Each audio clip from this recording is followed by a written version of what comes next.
Amigos y amigas de la Biblioteca Nacional de México, es un gusto que nos estén acompañando en una charla más del programa de charlas virtuales de ratones de biblioteca que la Biblioteca Nacional de México ha organizado para compartirles algunos de los saberes que se producen gracias al estudio de los acervos que se resguardan tanto en la biblioteca como en la hemeroteca nacionales. Recuerden que si en el curso de la charla tienen alguna duda, alguna pregunta, quisieran saber algo más, en los comentarios dejen por favor sus preguntas o dudas. No esperan hasta el final de la charla, les sugiero que las dejen antes para que tengamos oportunidad de atenderlas al final de la charla. Y lo mismo si tuvieran alguna sugerencia de temas que les gustaría que tratáramos en charlas por venir, nos encantaría escuchar sus comentarios, así que esas también anótenlas en la sección de comentarios. En esta ocasión nos acompaña la doctora Cecilia Cortés. Ella es doctora en filología hispánica y actualmente lleva a cabo un proyecto de investigación enfocado en el estudio de la bibliografía mexicana del siglo XVII. Y para esta charla en particular, ella nos va a hablar un poquito acerca de los sermones novohispanos del Fondo Reservado de la Biblioteca Nacional de México. Muy bien, doctora Cecilia Cortés, muchas gracias por acompañarnos. La escuchamos, díganos, háblenos de los sermones novohispanos del Fondo Reservado de la Biblioteca Nacional. Buenas tardes. Me alegro mucho de poder formar parte de esta serie de charlas tituladas Ratones de Biblioteca. Agradezco muchísimo su asistencia y también agradezco a los organizadores el haberme invitado a participar. Bueno, pues entonces esta tarde vamos a hablar de los sermones. Voy a compartir mi pantalla y... ¿está? Un momentito. Pues voy a hablar de los sermones que se imprimieron en la Nueva España durante el siglo XVII, que se custodian en el Fondo Reservado de la Biblioteca Nacional de México, principalmente en la colección La Fragua y en la colección Cronológico Mexicano, la comúnmente llamada Sala Mexicana. El Fondo de Reservado de la Biblioteca Nacional de México resguarda 482 sermones del siglo XVII, obras impresas tanto en la Ciudad de México como en la de Puebla de Los Ángeles. Por la considerable cantidad de piezas de oratoria sagrada que resguarda, se le considera como uno de los mejores fondos con sermones novohispanos. Estas piezas presentan la estructura formal del sermón barroco académico. Están escritas en español y fueron publicadas entre los años de 1601 a 1700.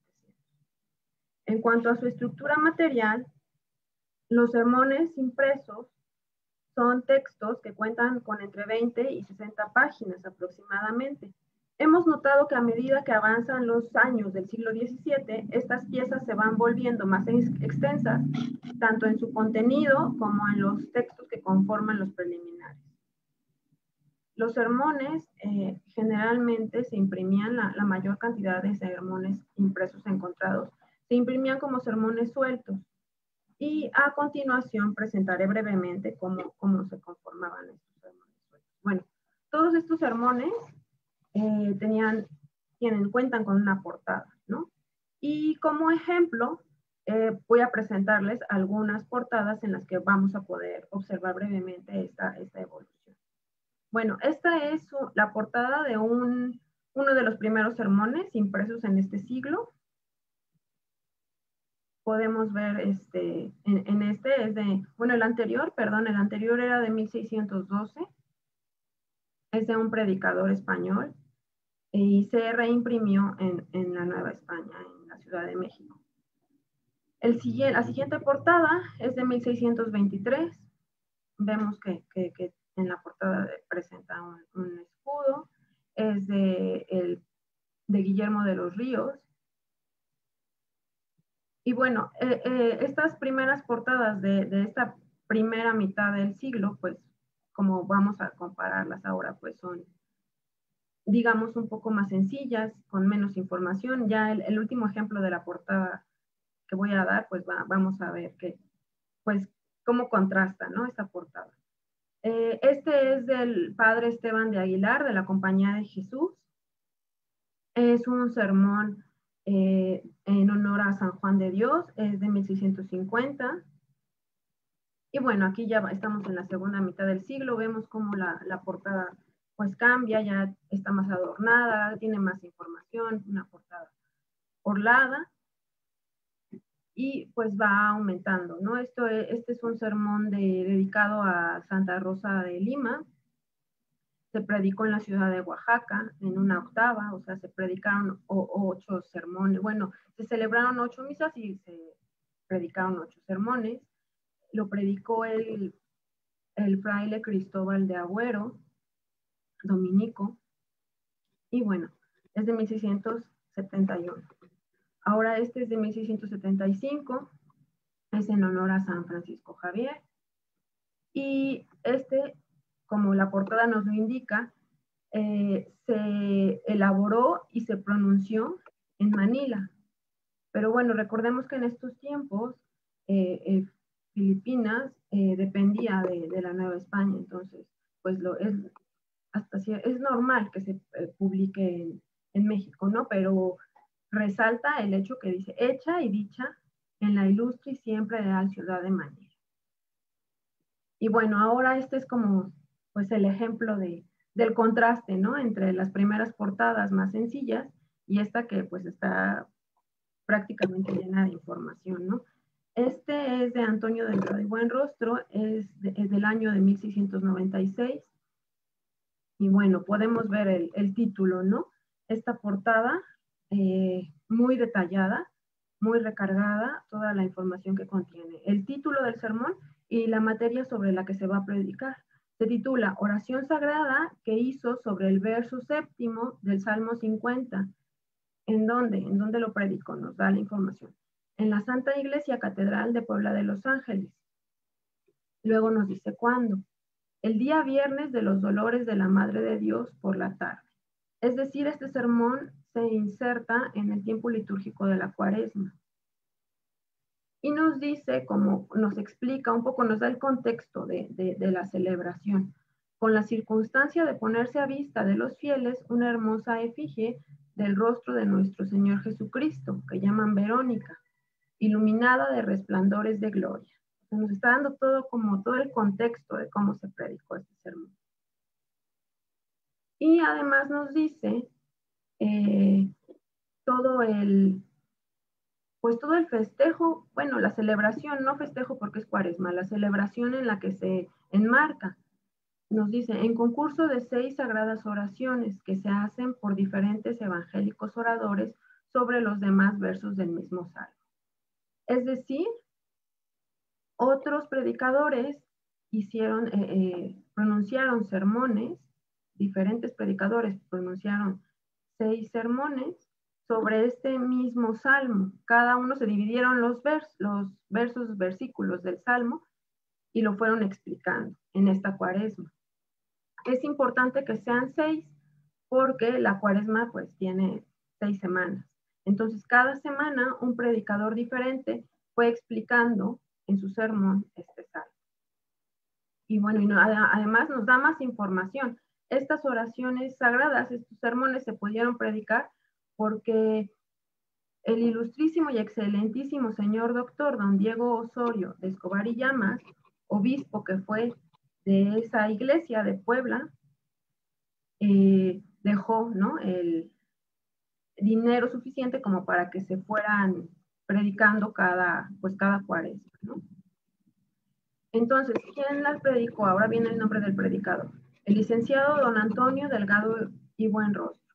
Y nos da digamos, un mini currículum de este predicador.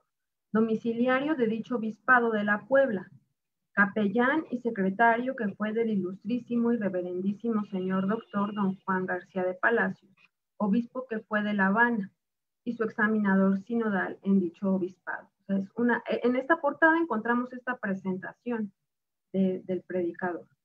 Generalmente los sermones están dedicados, la mayoría de ellos. Y este está dedicado a la muy observante, docta y santa provincia de los Santos Ángeles de la Sagrada Orden de Predicadores. A ellos se les dedica en general, pero en particular tenemos un nombre, el representante, en cabeza del que lo es, y bueno, viene su nombre, ¿no? Juan de Malpartida, calificador del Santo Oficio y provincial actual de dicha provincia. Y nos da otro dato, o sea, como si no nos hubiera dicho ya demasiadas cosas, nos da un dato extra. Nos dice qué personaje ilustre estuvo presente en este sermón de la Catedral de Puebla. Presente el ilustrísimo y excelentísimo señor doctor don Manuel Fernández de Santa Cruz, obispo actual de dicho obispado de la Puebla. Y bueno, ya al final, el pie de imprenta, el año en el que se imprimió, es un texto legal, tiene las licencias, nos está diciendo, se imprimió en Puebla y en la imprenta del capitán Juan de Villarreal. Entonces, esta es como una de las portadas que yo he encontrado con más información, más recargadas, y me pareció como un ejemplo muy, muy interesante para presentarlo aquí. Bueno, después de esta portada, vienen los textos preliminares, que son los documentos que anteceden al sermón propiamente dicho. La mayoría de ellos eran requisitos necesarios para poder publicar cualquier obra en la época de forma legal. Por eso decía en la portada con licencia, porque se permitió esa impresión, ¿no? Los preliminares se dividen en legales y literarios. A los primeros pertenecen estas licencias y los textos de aprobación. Bueno, estas son las licencias. Primero tenemos la licencia del representante del rey, que es el virrey. En este caso también es arzobispo, o sea que también es representante de la iglesia, ¿no? Es Payo Enríquez de Rivera, pero la primera es la licencia, esta, de aquí arriba, la licencia de la autoridad civil. Y después aquí viene la de la autoridad eclesiástica. Es el doctor Nicolás del Puerto, en representante del obispo o arzobispo. Y bueno, en ocasiones también, si el autor pertenecía a una orden religiosa, también se presentaba la licencia del superior de esta orden.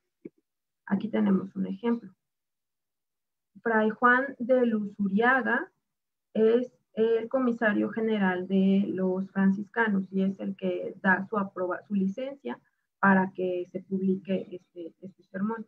Estos ejemplos no son de un mismo sermón, son licencias de sermones distintos. Y bueno, a continuación, ya después de las licencias, venían las aprobaciones. Pueden estar, no siempre estaban como en el mismo orden, pero estos sermones siempre tienen que tener las aprobaciones y las licencias, que son estos preliminares legales, y ya después los preliminares literarios. No importa el orden, tanto. Entonces, ahora tenemos las aprobaciones.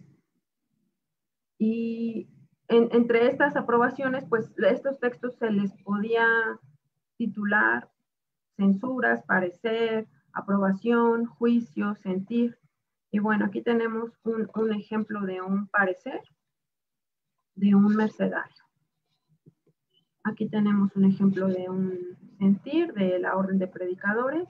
Podían ser extensos, más extensos, de unas 3 o 4 páginas, o breves como este. Eso ya dependía del autor, de quien la escribía. Y bueno, también ya en los preliminares literarios,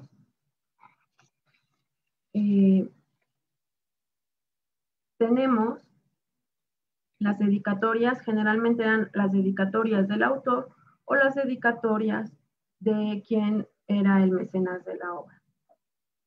Aquí tenemos una dedicatoria a la cofradía del gloriosísimo tránsito de Nuestra Señora de los Desamparados. Y aquí tenemos una dedicatoria ya directamente al rey. No, hay algunos que son al virrey o algún obispo. En este sermón es interesante porque es una dedicatoria al rey. Y bueno, entre estos preliminares literarios también podemos encontrar poesías. Aquí tenemos un soneto acróstico del bachiller don Diego de Gallegos en alabanza al predicador. Casi siempre son en alabanza, ya sea al santo o que sea al que se le dedica el sermón o al predicador. Aquí tenemos también este soneto que es curioso porque el sermón se predicó ya cuando el predicador el sermón se imprimió cuando el predicador había muerto. Entonces, este soneto dice: a sus cenizas, un aficionado suyo, o sea, un aficionado al predicador, escribe este soneto y se publica.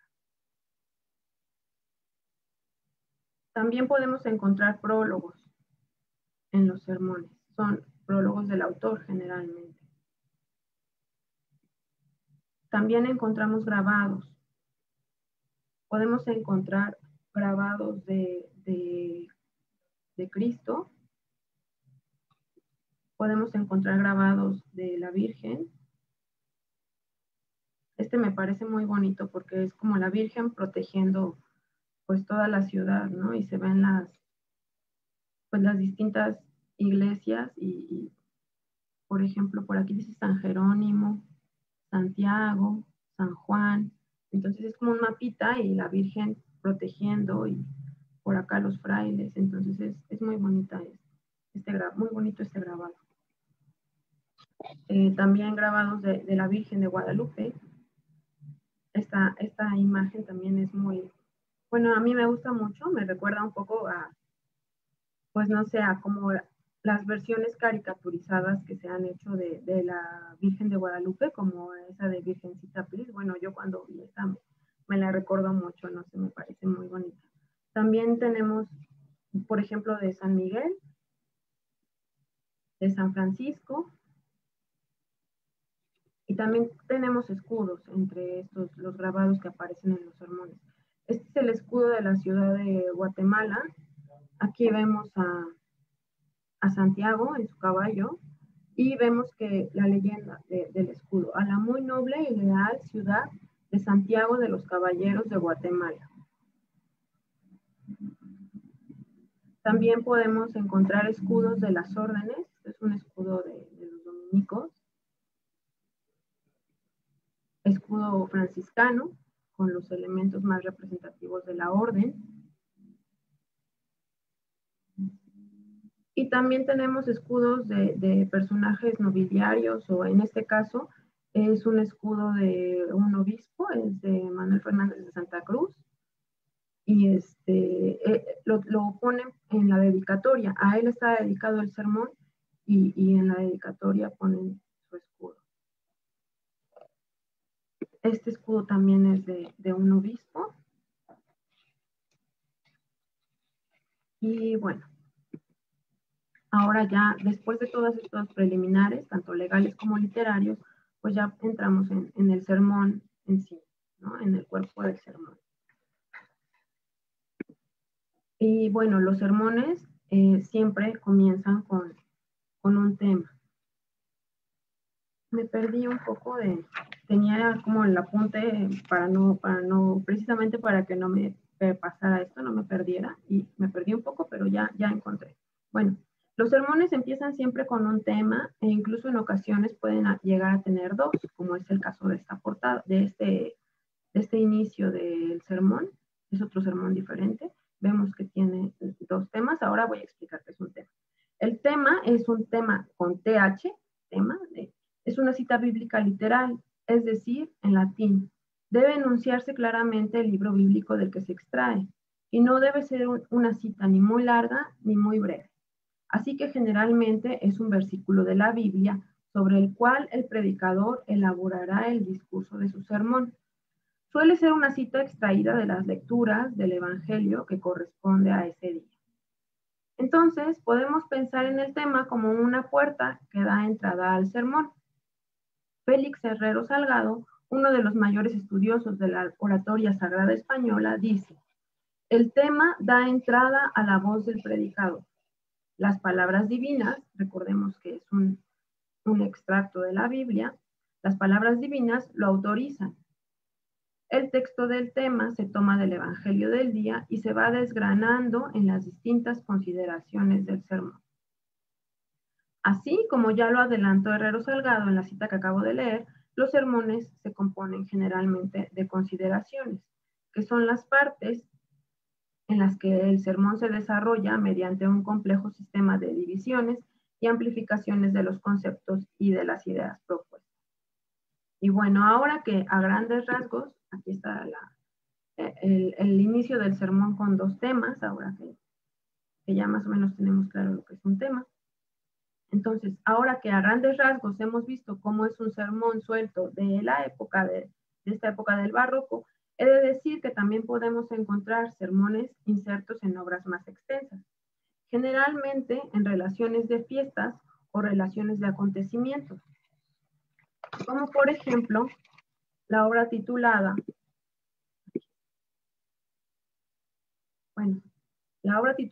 Exaltación Magnífica de la Betlemítica Rosa de la Mejor Americana Jericó y acción gratulatoria por su plausible plantación dichosa. Este es el título de la obra.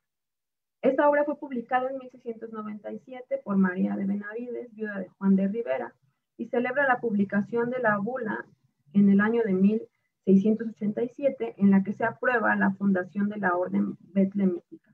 Y entre los festejos se llevó a cabo una octava, y estos 8 sermones fueron publicados en esa obra.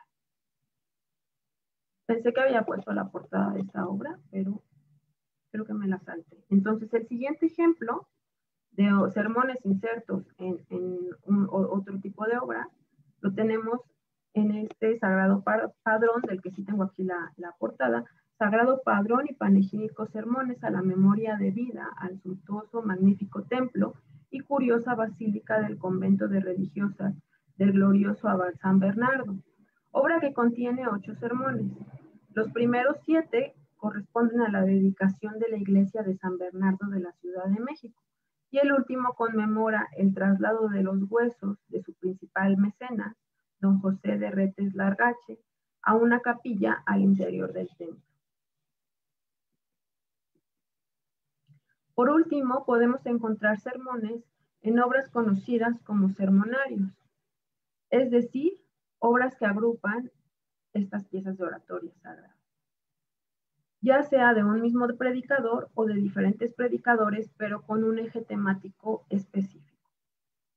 Como ejemplo de los sermonarios que agrupan piezas oratorias de diversos autores, pero con una temática común, voy a proporcionar 2 títulos que no fueron publicados en la Nueva España, pero que son ilustrativos para conocer este tipo de obras y que además se resguardan en el fondo reservado de la Biblioteca Nacional de México.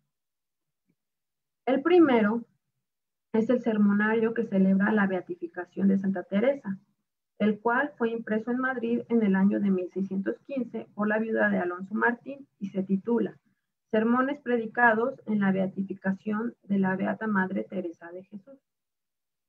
Como dato curioso, una de las piezas de oratoria sagrada que este sermonario contiene 35 sermones, y una de esas piezas fue predicada en la Ciudad de México por el dominico Fray Luis de Vallejo. Y este sermón también lo tenemos impreso como sermón suelto y también está en el fondo reservado. Otro ejemplo, también peninsular pero resguardado en el fondo reservado, lo tenemos en el sermonario Sermones Funerales en las Honras del Rey Nuestro Señor Felipe II, obra que agrupa 12 sermones fúnebres de 12 predicadores distintos. Que fueron dedicados a la muerte del rey Felipe II. Esta obra se publicó en Madrid, la primera vez que se publicó fue en Madrid en 1599. Posteriormente se publicó en Sevilla en 1600 y después nuevamente en Madrid en 1601. El ejemplar que se resguarda en el fondo reservado corresponde a la edición sevillana de 1600. Ya en el caso de los sermones que reúnen piezas de oratoria de un mismo autor, tenemos 2 ejemplos, estos sí novohispanos, publicados en el siglo XVII, y además son los 2 únicos sermonarios publicados en este siglo. En el año de 1676, el agustino Gonzalo del Valle publica en la Ciudad de México su palestra de varios sermones de misterios de Cristo, Señor nuestro, algunos de su Santísima Madre y de algunos ilustres santos de la Iglesia. Este sermonario contiene 24 sermones panegíricos, entre los que tenemos los de las fiestas de San Agustín, el de Santa Mónica, el de Santo Tomás de Villanueva, el de San José, el de San Pedro, entre otros. En el año de 1693 se publica en la ciudad de Puebla de Los Ángeles el sermonario de Antonio Delgado y Buenrostro, titulado Historias varias, canónicas, moralizadas en sermones. Este sermonario son casi 1000 páginas, son como 998 páginas, algo así. Tiene un formato en folio. Como vemos, es una edición de lujo, porque la portada está a 2 tintas, o sea, para hacer esta publicación tuvo que haber mucho dinero detrás, un buen patrocinador tenía que haber estado. Es pues un sermonario muy, muy interesante y digno de estudio. Y bueno, este sermonario contiene 72 sermones. Además también es como muy interesante la disposición de estos sermones, porque 60 de ellos se encuentran agrupados en ejes temáticos. Hace rato que hablábamos de la portada más extensa, con mayor información que les presenté. Bueno, era también de este mismo predicador y hablábamos de la Cuaresma. Y ya la Cuaresma pues son 40 días que corresponden a 6 semanas. Entonces igualmente estas series de estos 60 sermones son series temáticas. Se agrupan en ejes temáticos o bloques de 6 sermones que se refieren a un mismo tema y que fueron predicados en el tiempo litúrgico de la Cuaresma. Algunos temas de estas series son las noblezas de Job, la vida de José, el hijo de Jacob, el arca de Noé, el trono de Salomón, la pasión de Jesucristo, entre otros. Entonces, un mismo día, por ejemplo, todos los miércoles en la tarde, en la misma iglesia, se predicaban los sermones de Job. Así, durante las 6 semanas de la Cuaresma. A esto se le llama la serie de sermones cuaresmales. Este sermonario presenta 10 series de este tipo y 12 sermones dedicados a diversos temas. Y el fondo reservado resguarda 5 ejemplares de esta interesante obra. Ahora vayamos rápidamente con los predicadores. De estos 482 sermones del fondo reservado, hemos podido documentar los nombres de 204 oradores sagrados. La mayoría de ellos pertenecen al clero secular. No voy a decir los porcentajes, solo voy a mencionar pues de dónde provenían, ¿no? Después siguen los franciscanos, luego los dominicos, los jesuitas, ya con un menor porcentaje carmelitas, agustinos y mercedarios. También hay predicadores hospitalarios de San Juan de Dios y el porcentaje menor de los benedictinos. Y bueno, para finalizar esta charla, quiero subrayar la importancia de la figura del predicador. Tan importante era esta labor de orador sagrado en esta época que existía la figura de predicadores oficiales del rey. Es decir, cuando un predicador era excelente en su oficio, el rey le podía otorgar el título de predicador real, con sus consiguientes beneficios económicos, por supuesto. Y aunque en la actualidad esta tarea de predicar pueda ser lejana y un tanto ajena a nosotros, en la época del barroco un orador sagrado podía convertirse en un personaje bastante famoso. Como muestra, véase el caso del predicador real, el español trinitario Félix Hortensio Paravicino, incluso inmortalizado por uno de los pintores más importantes de la época, como lo es el Greco. Y bueno, espero que les haya gustado. Si hay alguna pregunta, pues estoy aquí para responder. Muchas gracias. Doctora Cortés, muchísimas gracias por su plática. En efecto, tuvimos ya algunos comentarios y preguntas. Alguien nos pregunta en lo particular acerca de una de las primeras imágenes que mostró usted, en la que aparece la Virgen y detrás de ella hay una serie de pueblos. Nos preguntan si usted tiene a la mano el dato de a cuál obra en particular corresponde esa imagen.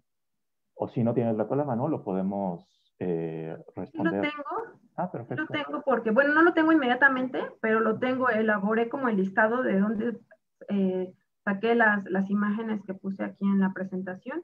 Entonces, pues en un momentito se lo puedo dar para no estar aquí buscando.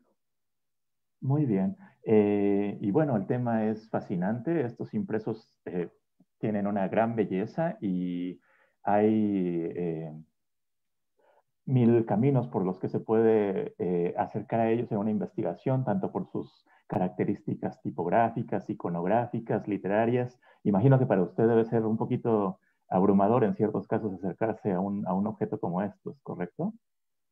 Sí, un poco, porque son muchos, como bien dices, todos los aspectos desde los que uno puede estudiarlos.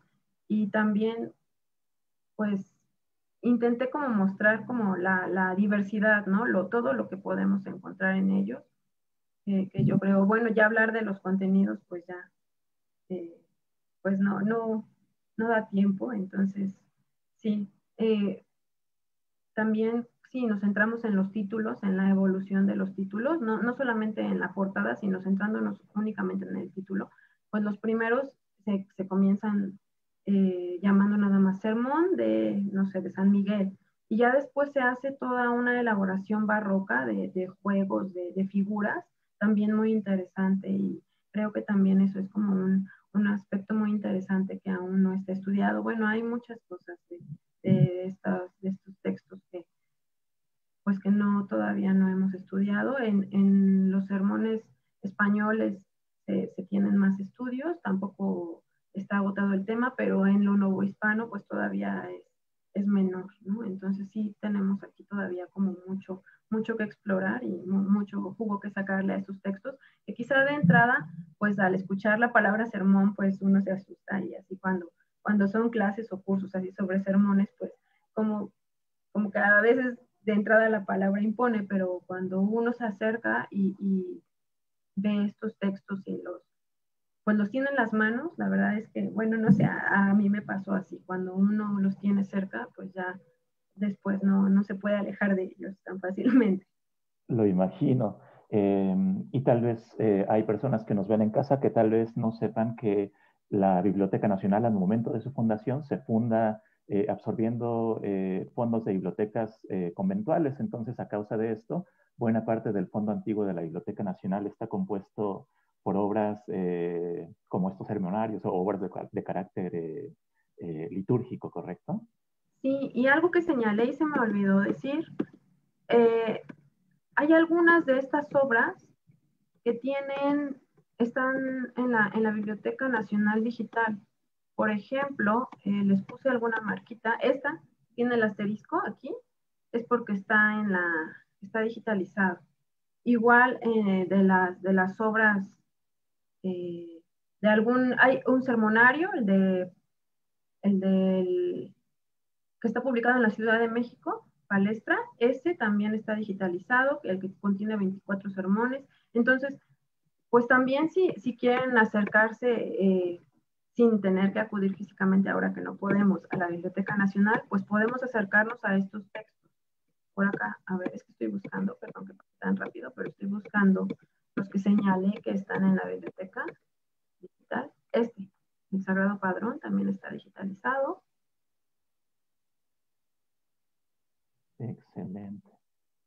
En efecto, son objetos de una gran belleza, entonces Palestras de varios sermones, entonces por si gustan acercarse desde sus casas a estas obras y pues no sé si leerlos, pero al menos pues disfrutarlos visualmente, Exacto, uno no necesita ser especialista en la materia de que trata el libro, simplemente el aspecto visual y tipográfico que tienen es suficiente para empalagar a cualquiera.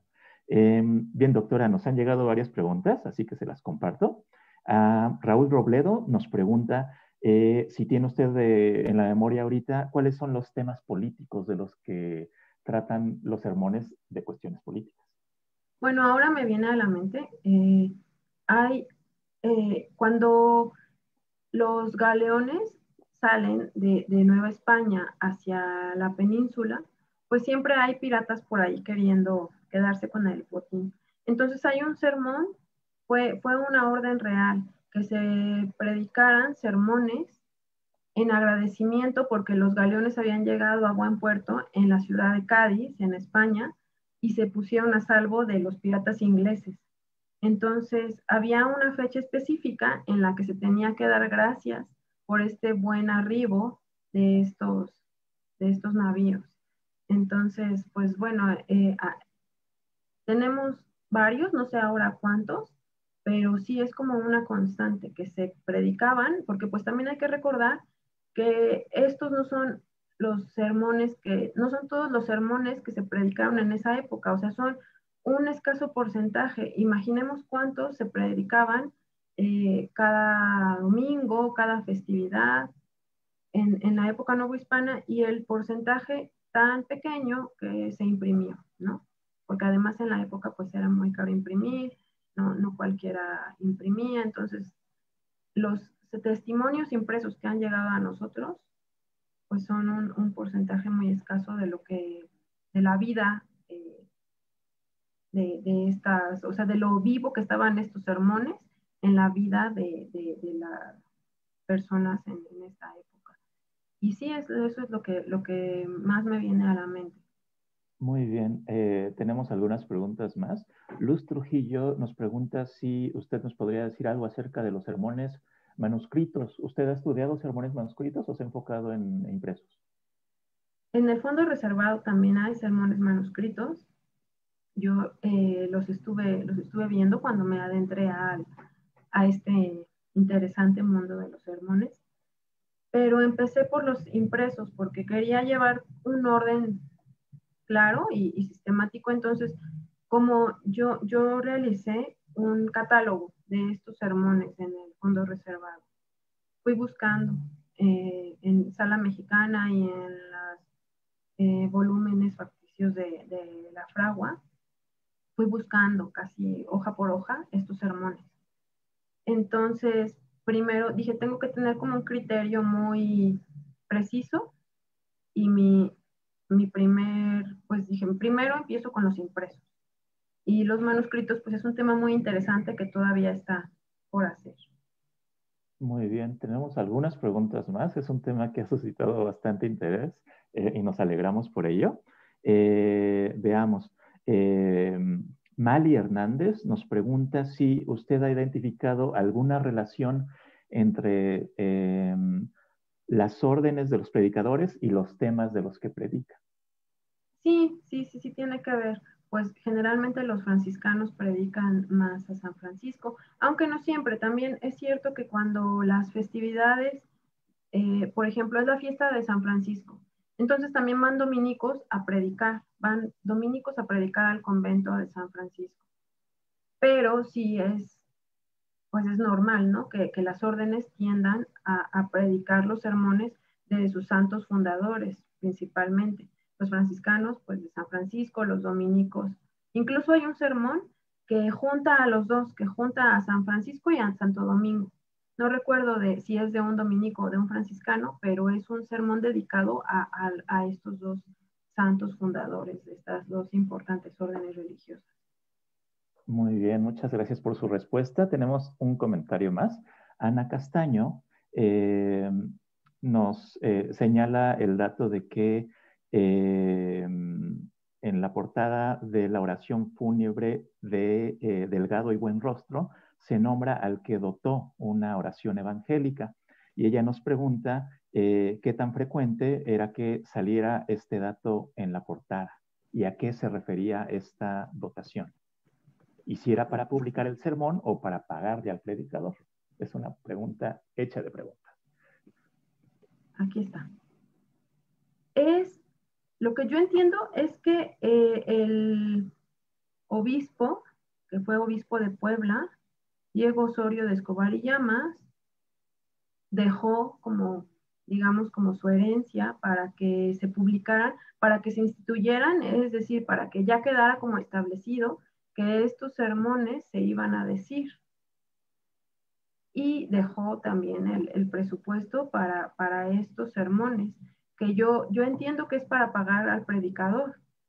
Ya no sé si también alcanzaba ese dinero para imprimirlo, quizá también sí, pero lo curioso es que no nos llega, o sea, es una serie también, la podemos llamar una serie de sermones cuaresmales.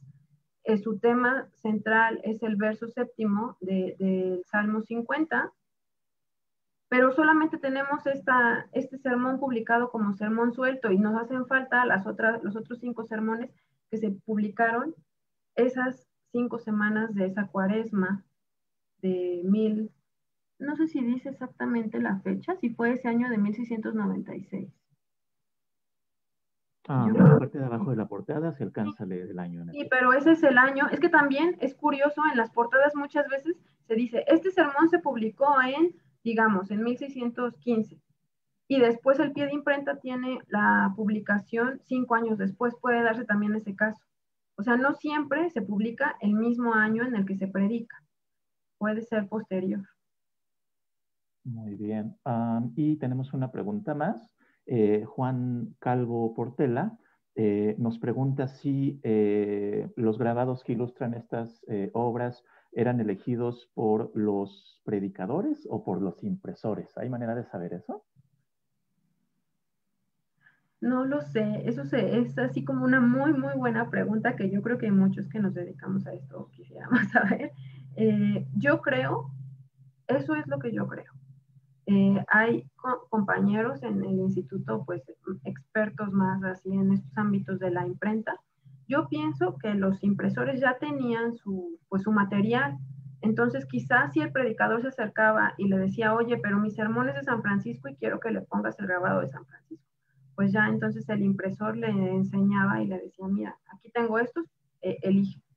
O a lo mejor era un tema que no era muy, muy común, a lo mejor lo predicaban a un santo que no tenían ese grabado en el momento, y a lo mejor pues ponían en su lugar para que hubiera un grabado pues una imagen de la Virgen, ¿no? Que siempre los sermones se dedican a la Virgen. Ya no hable de las partes del sermón propiamente dicho porque hubiera sido ya como demasiado, yo creo, para esta charla, pero los sermones inician con una Ave María, esa parte se llama salutación.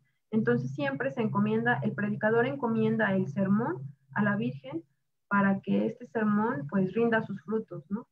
Entonces un grabado de la Virgen en un sermón pues nunca está fuera de lugar.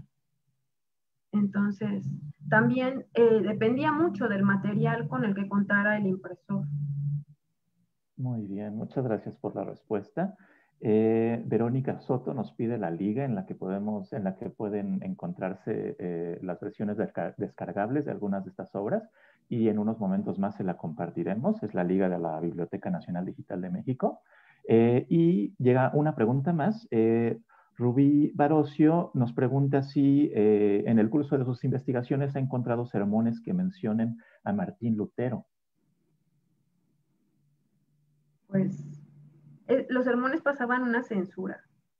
Entonces, como vimos, las aprobaciones, a ver, perdón, adelante, aquí está.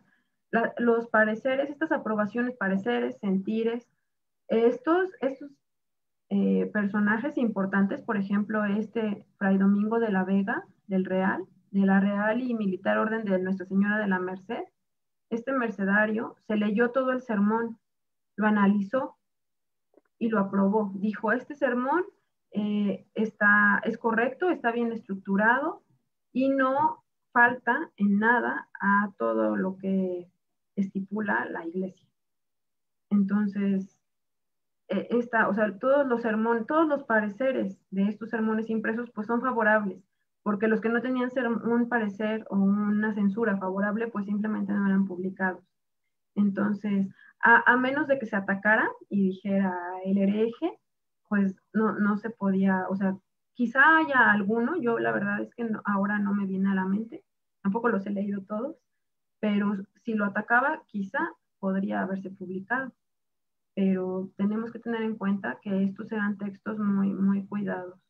Entonces, no, es un asunto delicado, están explicando, analizando la palabra de Dios. No cualquiera está capacitado para hacerlo y no se puede decir también cualquier cosa. O sea, así como al final de la charla enfatizo la figura del predicador, que puede tener como premio la inmortalidad, que un pintor te inmortalice, pues también era peligroso hasta cierto punto, porque si caías en manos de la Inquisición, pues tu fama ya se venía abajo. Bien, muchas gracias por su respuesta, doctora Cortés. En efecto, es un tema fascinante, da para, no solo para la investigación que está haciendo usted, sino para muchas vidas de investigaciones. Entonces, la gente que nos ve en casa y que sienta fascinación por este tema, eh, pues es una gran oportunidad para investigarlo. Hay muchas investigaciones pendientes en lo que respecta a la cultura bibliográfica de esta época y de este tema. Bien, doctora Cortés, Cecilia Cortés, le agradezco muchísimo todo esto que nos ha compartido en esta charla virtual. Si hay alguien que tiene alguna otra duda o pregunta más, aunque concluya la transmisión en vivo de nuestra charla, no se preocupen, dejen su duda o comentario en la sección de comentarios y posteriormente, aunque ya no estemos en vivo, la doctora Cortés podrá atender las preguntas y podremos transcribir su respuesta también en la sección de comentarios. Así que no dejen pasar esas dudas y comentarios. Doctora Cortés, muchísimas gracias. No sé si le gustaría añadir algo más al respecto de este tema. No, solamente agradecer su presencia en estas charlas virtuales. Espero que pues haber metido ahí como una inquietud para que se acerquen a estos textos que pues no son muy estudiados ni muy conocidos en general, pero que son muy interesantes. Y sí, claro, vamos a dejar las ligas de los que están digitalizados para que puedan acercarse a ellos. Muchas gracias. Muy bien, doctora Cecilia Cortés, muchísimas gracias por su plática. Gracias a quienes nos siguieron desde casa. Los invitamos a acompañarlos la semana siguiente a la próxima charla de ratones de biblioteca. El jueves 1 de octubre nos estará acompañando Miguel Ángel Castro, quien nos hablará acerca de lecturas dominicales, paseo por la crónica decimonónica. Es un tema que se antoja bastante interesante, entonces agéndenlo, jueves 1 de octubre a las 6 de la tarde, las charlas de ratones de biblioteca. Bien, doctora Cecilia Cortés, muchísimas gracias. A quienes nos ven en casa, muchísimas gracias por acompañarnos también. Y por esta ocasión sería todo. Nos vemos el próximo jueves en la próxima charla de ratones de biblioteca. Gracias. Hasta luego.